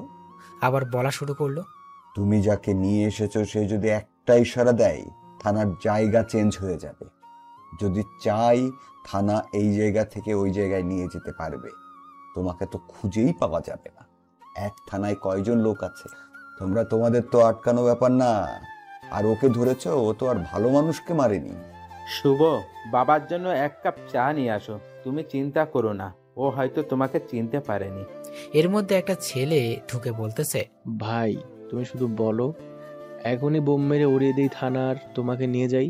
আমি কথা বলছি, আমার কথা শুনে বাইরে গিয়ে বল আমি ঠিক আছি, সবাইকে যেতে বল। জ্ঞানজাম ভালো লাগতেছে না, প্রচুর মাথা ব্যথা করতেছে। ঠিক আছে ভাই, সবাইকে বলছি। তোমার মাথাটা টিপে দিতে কইব? না লাগবে না, আমি রাতে ঘুমাইনি, হিমেলকে মেরেছি তো, আমাকে ঘুমাতে হবে, তাই চলে যাব। তাহলে ওসিকে চাকরি থেকে বাদ দিয়া দিব? না, চাইলে তো তখনই মেরে ফেলতে পারতাম, এখন ইশারা দিয়ে মেরে দিয়ে যাবে, টের পাবে না। কিন্তু আমি বিনা দোষে কাউকে মারি না। আর ওসি মানে হয় হেলালের কাছ থেকে টাকা খেয়েছে। শুনে ভাই ভালো করে বোঝাচ্ছি, ভালো হয়ে যাও, প্রথমবার তো তাই ছেড়ে দিচ্ছি, দ্বিতীয়বার এমন করো না যাতে তোমার জন্য তোমার বাবা মার চোখের পানি ফেলতে হবে। আপনারা একটু বোঝান থাকে, তা না হলে শুধু সবকিছু চেঞ্জ করে ফেলবো। এটা বলে চলে আসলাম। আর আসার সময় একটা ফটো কনস্টেবলকে দিয়ে আসলাম। ফটোটা ছিল ওসিরই। আর তানারা অনেক বকলো, আর ওসি তো বোকার মতো সবকিছু চেয়ে চেয়ে দেখতেছিল। কি বলবে, বলার তো কিছুই নেই। বাইরে আমার গাড়িতে উঠলাম, লোক ছিল, উঠে এসে পড়লাম। ওসিকে কনস্টেবলকে বলল, আমি যে হেলাল এর কাছে টাকা খাইছি এটি জানলো কেমনে? সে তো সব খবরই জানে। আর আপনাকে ছেড়ে দিল কি জন্য জানেন স্যার? কিসের জন্য? আপনি নতুন বিয়ে করেছেন, আপনার নতুন বউকে বিধবা বানাতে চাইনি। আপনি যখন থানায় এসেছেন তখনই খবর নেওয়া শেষ। বাড়ি কই, বাড়িতে কে কে আছে আর জানতে পারেন, কারণ তার লোক সারা বাংলাদেশে ছড়িয়ে পড়েছে। আপনি পুরাই আগুনের ভিতর হাত দিয়েছিলেন। উনি কি ভালো মানুষ? ভালো না হলে তো গরিব মানুষের সাপোর্ট পেত না। আর এই নেন আপনার ফটো। ওসি ফটো হাতে নিয়ে ফটোর পেছনে সব ডিটেলস লেখা আর লাল কালি দিয়ে ওয়ার্নিং। গাড়ি নিয়ে বাসার কাছাকাছি এসে পড়েছে। তখনই গাড়ি থেকে নামবো, পাশ থেকে একটু শুনতে পেলাম, এই বাচ্চারা চলো ঘরে তাড়াতাড়ি। বাচ্চারাও মনে হয় ভয় পেয়ে চলে গেল। আমি গাড়ি থেকে 1 পা নামিয়ে দিয়ে রেখেছি, কিন্তু নামছি না। আমার কেন জানি সন্দেহ হচ্ছে। আমাকে রিফাত বলল, নামুস না কেন? চুপ। তখনই দেখতে পেলাম এই পাশে একটা মার্কেট, এর নাম হলো হাজি মার্কেট। পরে এদের মালিককে কল করলাম, আমার কল পেয়ে বলল, ভাই আপনি কল দিচ্ছেন কেন? কোনো সমস্যা? না, তোমার মার্কেটে কি দরজার সামনে ক্যামেরা লাগানো আছে? জি ভাই। ক্যামেরাটা সরাসরি পশ্চিম দিকে নিয়ে বল, আর যতটুকু উঠে উঠুক ততটুকু উপরে উঠতে বল, আর যা দেখা যাবে সবকিছু আমাকে বল। ওকে ভাই। ভাই উপরের দিকে শুধু স্ল্যাপার দেখাচ্ছে। ঠিক আছে। পরে কলটা কেটে দিলাম। কেটে দিয়ে কল দিলাম আমার লোককে, বললাম, ওই বিল্ডিং এর ছাদে দেখো লোক আছে, তাড়াতাড়ি ওখানে যাও, ওরা আমাকে মারার চেষ্টা করতেছে। তারপর ওরা চলে গেল। আমি একবার উপরে তুলে আবার আবার নিচে নামিয়ে দিই। এদিকে আমার লোক চলে গেছে দেখে দুটি লোক স্নাইপার নিয়ে 1 2 3 4 গুনছে। আমি বের হয়ে হেডশট মারবো, এদের গোনা দেখে আমার লোক গোনা শুরু করলো। এতে শব্দ বেশি হলো আর লোক দুইজন টেরও পেল না। তারা পুরাই অবাক। আমি গাড়ি থেকে মিষ্টি একটা হাসি দিয়ে নামলাম আর ওদেরকে নিয়ে যাওয়া হলো আমার মারার রুমে। ওদেরকে বলা হলো কে পাঠিয়েছে। বলল হেলাল সাহেব। এটা শুনে ওদের গুলি করে মেরে ফেললাম আর লাশ দুটো পাঠিয়ে দিলাম হেলালের কাছে। আর সিদ্ধান্ত নিলাম আজকেই অ্যাটাক করব হেলালের ওখানে। আর অনুমান করা কত লোক আছে। পরে খবর নিয়ে বলল 50 জন লোক আছে। পরে অ্যাটাক করলাম। আমাদের মাঝে মারামারি হলো। আমাদের লোক ছিল 200 জন, এর মধ্যে নিহত হলো 20 জন আর ওদের সবাইকে মেরে ফেলা হয়েছে। আমাদেরও অনেক আঘাত লেগেছে। রিফাতের একটা গুলি লেগেছে, আমার তেমন কোনো কিছু হয়নি। পরে সবাই হাসপাতালে পাঠানো হয়েছে। যেগুলো হালকা ব্যথা পেয়েছে বা কারোর গুলি লেগেছে হেলালকে এখনো মারেনি। ওকে একটু কষ্টদায়ক মৃত্যু দিব, সেই জন্য বাঁচিয়ে রেখেছি। আমি হেলালের কাছে গেলাম, গিয়ে ওকে কারেন্টের শক দিলাম, তাও আবার পানির ভিতর। কারেন্ট শক দিয়ে মারলাম হেলালকে। মারার পর 2টা গুলি করলাম মাথায়। পরে ডেড বডিটা দিয়ে আসলাম কুড়িগ্রাম টাঙিয়ে। পরে বাসায় চলে আসলাম। আমার লোকেরা সবাই ঠিক হলো আর আমার সাথে সব সময় 4 জন থাকতো, রিফাত, জাহিন, তামিম, রবি। ওরা সুস্থ হবার পর ঘোষণা দেওয়া হলো শুভ সবার সামনে আসতেছে, মুখ থেকে মাস্ক খুলে ফেলবে। এটা খবর ছড়িয়ে গেল। তাই কুড়িগ্রাম ভার্সিটিতে আয়োজন করা হলো, সাজানো হলো চারিদিকে আমার লোকসহ আর বাহিরে অনেক লোক। 2 পাশে বসার ব্যবস্থা এবং মাঝখানে রাস্তা রাখা হয়েছে। ওখানে সাইফাতুল গেছে। সাইফাতুলের ভিতর কিরকম যেন লাগতেছে। সাইফাতুলের ভিতরে অনেক রকম ফিলিংস কাজ করছে। স্টেজে 2-1টা ভিডিও ক্যামেরা আছে যেন সবাই দেখতে পারে। আমার খবর নিউজ পেপারে ছাড়া হচ্ছিল। সবাই অধীর আগ্রহ নিয়ে বসে আছে আমাকে দেখবে বলে। সাইফাতুলকে ভালো জায়গা দেওয়া হয়েছে। অবশেষে আমি গাড়ি থেকে গেট পৌঁছে গেলাম। আমার 2 পাশে আমার বন্ধু এবং সামনে পিছনে পুলিশ। আমি স্টেজে উঠলাম, উঠে বলা শুরু করলাম, আসসালামু আলাইকুম, আশা করি আপনারা ভালো আছেন। আপনারা আমাকে অনেকেই দেখতে চেয়েছেন কিন্তু সুযোগ হয়ে ওঠেনি। আরেকটি কথা, আমি আর এখানে থাকবো না। আমি নতুন কাউকে দিব আমার এক দায়িত্ব। আমি কিন্তু অনেক খারাপ মানুষ, আমি অনেক খুন করেছি। আপনারা কি আমাকে ভালোবেসে দেখতে এসেছেন না খুনি করি দেখতে এসেছেন? ভালোবাসি বলে দেখতে এসেছি। আপনি সব সময় ভালো করেছেন, কোনোদিন গরিব মানুষের এবং ক্ষতিগ্রস্ত মানুষকে সাহায্য না করে ফিরিয়ে দেননি। এরই মধ্যে একটা ছেলে বলে উঠল, ভাই মাস্ক খুলে ফেলেন, তোর সহ্য হচ্ছে না। ছোট ভাই খুলেই তো ফেলবে। আচ্ছা তাহলে খুলেই ফেললাম। প্রথমে আমার কালো প্যান্ট খুললাম আর শার্টটা, নিচে সুন্দর করে পোশাক পরে এসেছে। এখন মাস্ক খোলার পালা। মাস্কটি তুলি আবার একটু নিচে নামাই, অবশেষে খুলেই ফেললাম। আমাকে দেখে সবারই রিয়াকশন হা হয়ে গেছে।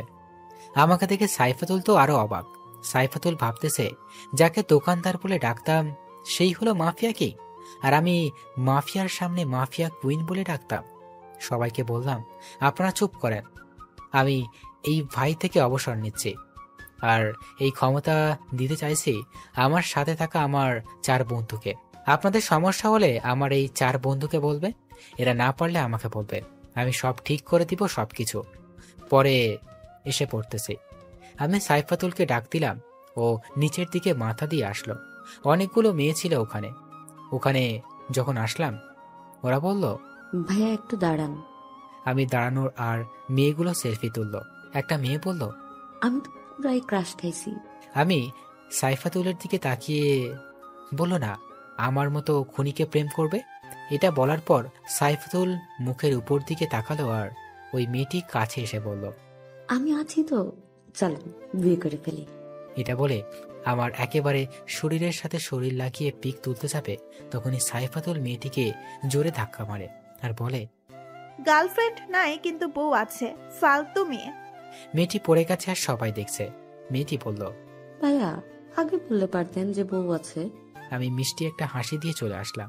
গাড়িতে ওঠার পর সাইফাতুল বলল, আমার ভুলগুলোর জন্য দুঃখিত। আমি তো জানতাম না, আর আমি তো মাফিয়া কিং এর সামনেই মাফিয়া কুইন দাবি করতাম, আর তোমার সাথে খারাপ ব্যবহার করেছি।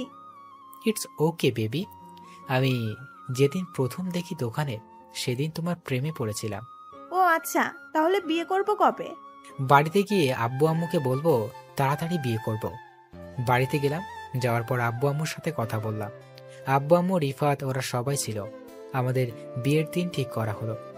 রাতের বেলা সাইফাতুল বলল, চলো রাতে ঘুরতে যাব তোমার সাথে। ঠিক আছে। সাইফাতুল শাড়ি পরল, আমি পাঞ্জাবি পরলাম। দুইজন নির্জন রাস্তায় হাঁটতেছি। তখন একটা ছেলে এসে বলতেছে, কে রে তুই এই রাতের বেলা ঘুরতেছিস আমার এলাকায়, তাও আবার জানিস মেয়ে নিয়ে ঘোরা নিষিদ্ধ। শুভ ভাইকে চিনো? আমি, আরে শুভ হলো আমার বড়, একসাথে খেলাই। ও আমার কাছে থেকে সবকিছু শিখলো, অস্ত্র চালানো। আর তুই আমাকে শুভ ভাই এর নাম শুনিয়ে ভয় দেখাস? ও আচ্ছা, বেশি বকবক না করে পালা, না হলে কপালে দুঃখ আছে। এমন মার মারবো না। ওই আমি চিকনা বলে দুর্বল ভাবিস? এই তোরা কই রে? পরে 2-3 জন লোক আসলো, এসে আমার মুখে আর সাইফাতুলের মুখে লাইট ধরলো। লাইট ধরেই অবাক। তখন পরে ছেলেগুলো বলতেছে, ভাই ভাবি কি খাবেন বলেন, আমার এলাকায় এসেছেন। আরে যে ছেলেটি আমাকে ভয় দেখালো ওই ছেলেটি তো বেহাল অবস্থা, কথা বলতে পারছে না। আমি একটা থাপ্পড় তুললাম, কিন্তু না মেরে তার কাঁধে হাত রেখে বললাম, তুমি আমাকে অস্ত্র চালানো শিখিয়েছ। না মানে ইয়ে হয়েছে কি ভাই? ঠিক আছে, বলতে হবে না। পরে আমি আর সাইফাতুল চলে আসলাম হাসতে হাসতে। তারপরে আমি আর সাইফাতুল দুইজনে মিলে সুখে শান্তিতে সংসার করতে লাগলাম। এইভাবেই সুখে শান্তিতে কেটে গেল আমাদের বাকি জীবন। খোদা হাফেজ, ভালো থাকবেন। সমাপ্ত।